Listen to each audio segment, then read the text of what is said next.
Hello, it's Dr. Cindy with this week's Mental Health Moment. Today I'm going to talk about relationships.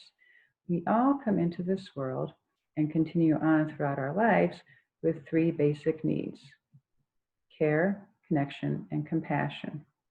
Care pertains to our physical needs, what our bodies require in order to stay alive and be healthy. Connection involves our social needs, to be in meaningful relationship with others and have a sense of belonging. Compassion addresses our emotional need to receive support, comfort, and understanding in response to our feelings. As infants, we are 100% reliant on our caretakers to provide for all of those basic needs, and the extent to which they are responded to creates the foundation upon which our expectations of others in relation to us develops. When those needs are consistently responded to, we develop a sense of security and stability as we learn that we can trust others to be there for us. When those needs are not met regularly, that can create uncertainty and insecurity about the extent to which people in our lives will be attentive and reliable. The extensive research on attachment documents the ways in which those early experiences form our core concept about relationships and the degree to which we will feel secure with and connected to significant others in our lives.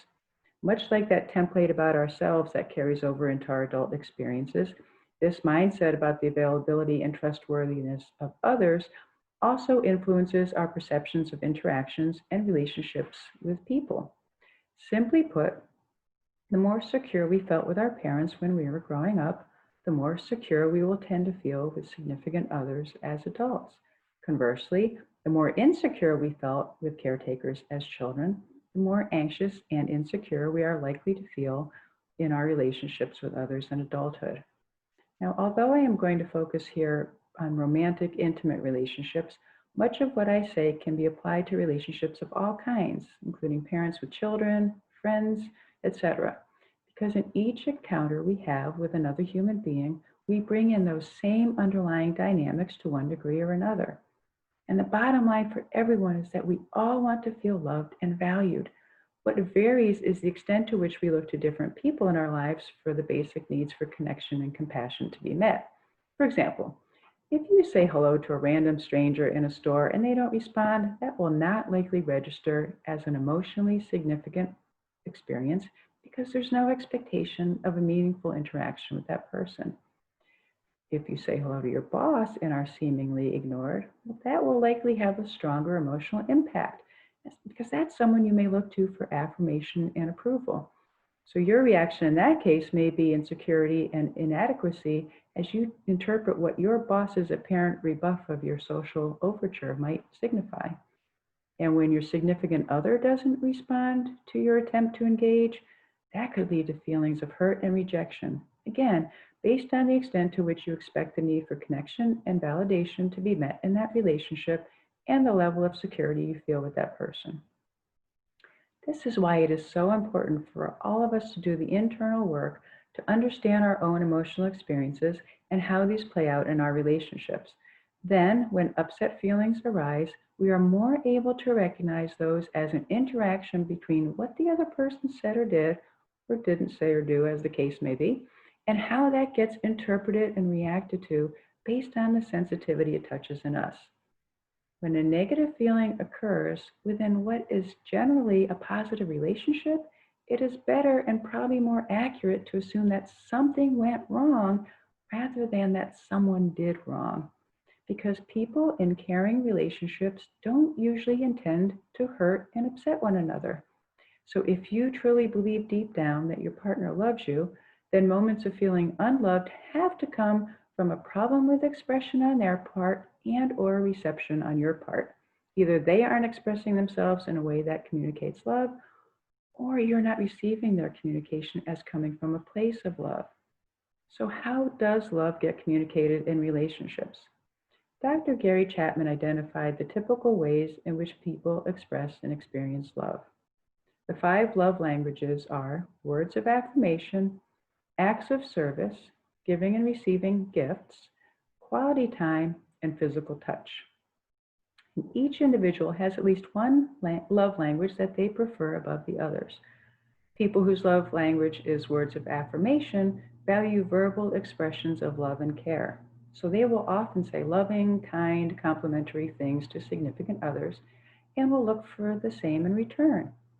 Those who see acts of service as the primary way to express and receive love will tend to focus on ways to be helpful to loved ones and will most notice and appreciate when nice things are done for them.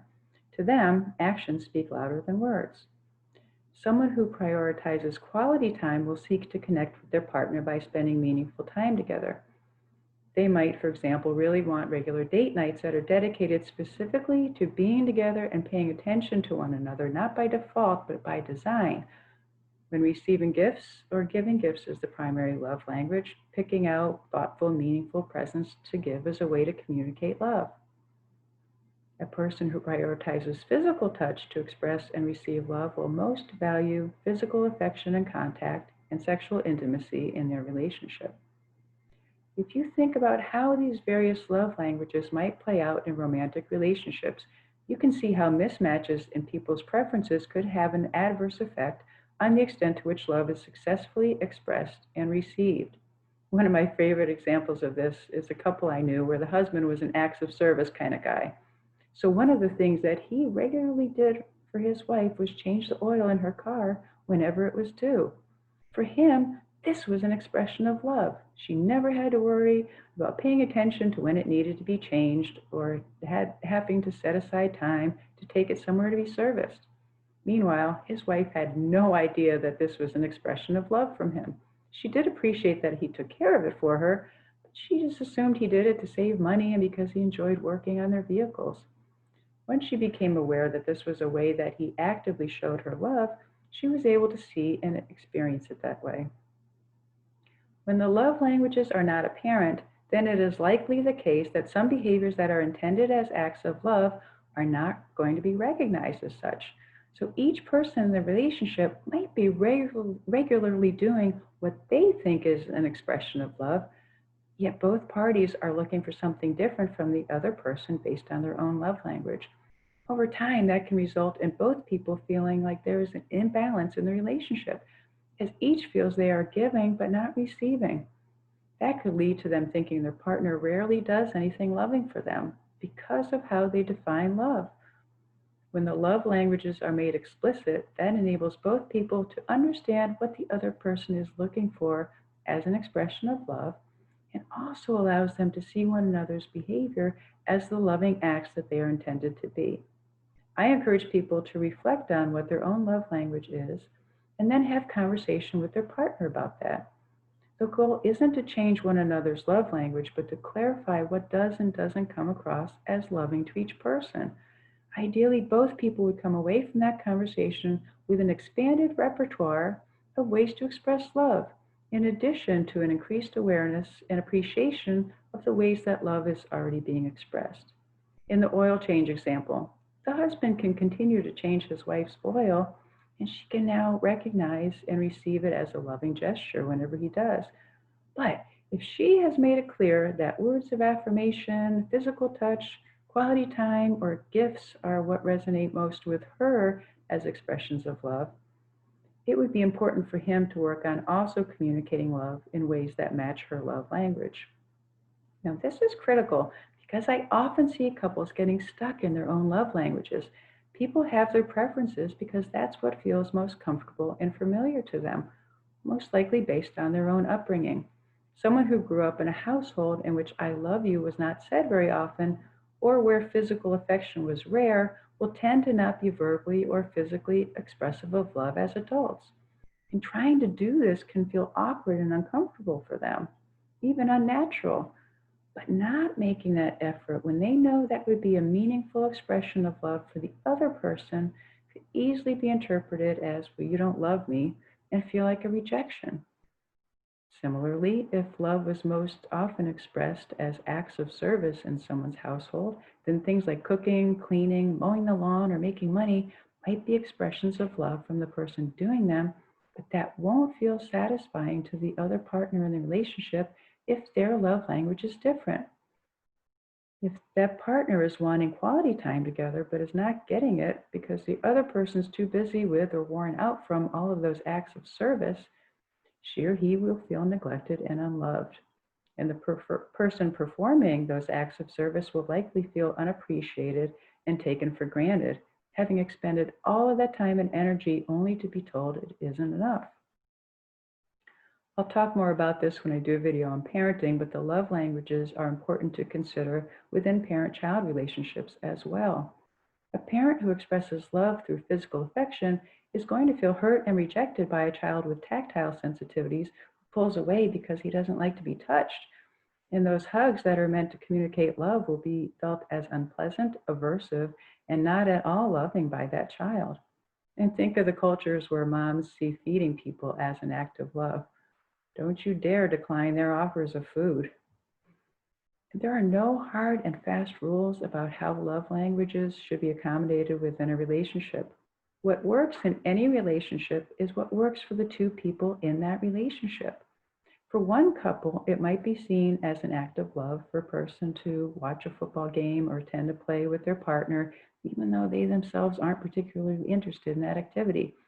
For another couple, the act of love might be giving the support and space for the partner to watch football by themselves uninterrupted or to attend a play with friends. That type of understanding happens best through the couple taking the time to discuss the various ways to express love and how those needs can best be met for each of them. In my experience, there doesn't tend to be a lot of productive communication between partners about accommodating their needs. And when conversation does occur, it is often in a defensive or dismissive way. When asked to show more affection, a spouse might say, "We didn't do that in my family," and then act like it's the end of the conversation, implying that if they didn't grow up learning to express love in that particular manner, then they shouldn't be expected to learn to do that now. And we tend to feel inadequate when asked to do things we don't feel good at, so we avoid doing them if possible. And when we perceive that we are being judged or criticized for not doing enough or not doing what the other person wants from us, this naturally makes us less receptive to what they have to say. Ideally, a conversation about love languages would happen proactively rather than when one person is feeling slighted or emotionally neglected. To do this, I encourage each person in a relationship to make a list of the ways that they try to show love to their significant other, as well as the things they look for and would like as expressions of love from that person. These lists can then be shared and compared and used as the foundation for discussing what loving behaviors already exist in the relationship, as well as ways to increase expressions of love based on what each person's preferred love language is.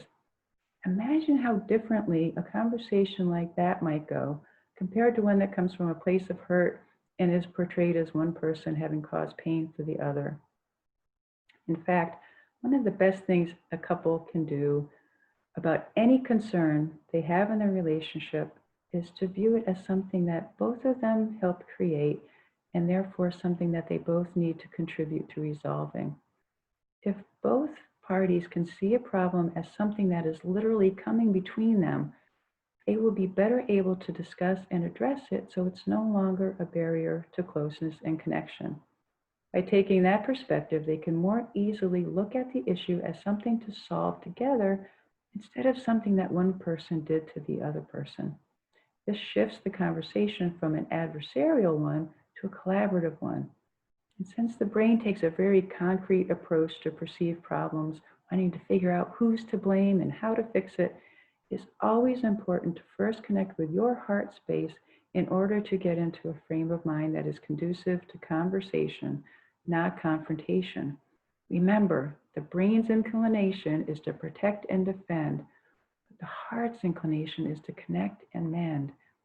If we are feeling hurt about a situation in our relationship, it is counterproductive to accuse and find fault. That creates more discord and separation, which is the exact opposite of what we are really wanting. When we approach differences of opinion or challenging feelings with a desire to repair hurt and reestablish emotional connection, rather than with the goal of proving that the other person is wrong, we realize there's actually nothing to fight about, just something to work on together. Take care. I'll see you next week.